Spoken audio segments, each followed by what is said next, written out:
जय तुम्हारा।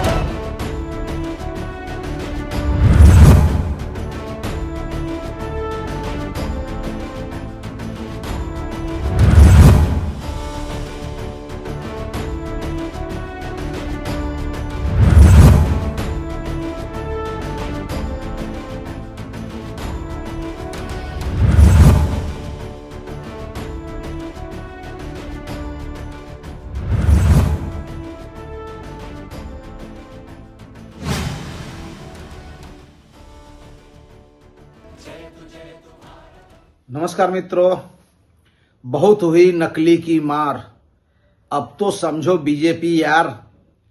કેટલા નકલી લોકો ભેરા થશે આ સરકારમાં એ સમજણમાં નથી આવતું મને। નકલી એમએલએ બનીને એના નકલી પીએ, નકલી પીએમના પીએ, નકલી સીએમના પીએ, નકલી પોલીસ અધિકારી, નકલી લેન્ડ રેકોર્ડના અધિકારી, નકલી સિવિલ અધિકારી, નકલી લેન્ડ રેવન્યુ ખાતાના અધિકારી, નકલી કોર્ટ, નકલી સરકારી દસ્તાવેજ, નકલી એને, આ બધું કરતા કરતા વળી નવું નકલી આવ્યું છે। ગુજરાત સરકારના 2 ધારાસભ્યો એવા છે જે નકલી ખેડૂત ખાતેદાર છે। ગુજરાતના કિસાનો જોડે ખરા અર્થમાં અન્યાય કરતા હો તો ભાજપના 2 ધારાસભ્યો છે। દાખલા સાથે વાત કરું કે રમણભાઈ વોરા જે ખેડૂત ખાતેદાર બન્યા છે હમણાં, પણ જ્યારે તપાસ કરો તો ખબર પડી રમણભાઈ વોરા પોતે ખેડૂત ખાતેદાર છે નહીં। એમણે જે ડોક્યુમેન્ટ્સ પેશ કર્યા ખેડૂત ખાતેદાર બનવા માટે, એ ડોક્યુમેન્ટ્સમાં એમણે જે નામ બતાવ્યા છે પોતાના ભાઈ રીતે, એ ભાઈના આખો નામ નથી, સાચો નામ નથી, એ જ પ્રમાણે એની અટક પણ નથી। એ જ પ્રમાણે બીજા ખોટા ખેડૂત ખાતેદાર બન્યા છે, એ બન્યા છે અનિરુદ્ધ દવે, જે ભારતીય જનતા પાર્ટીના માંડવી વિધાનસભાના ધારાસભ્ય છે।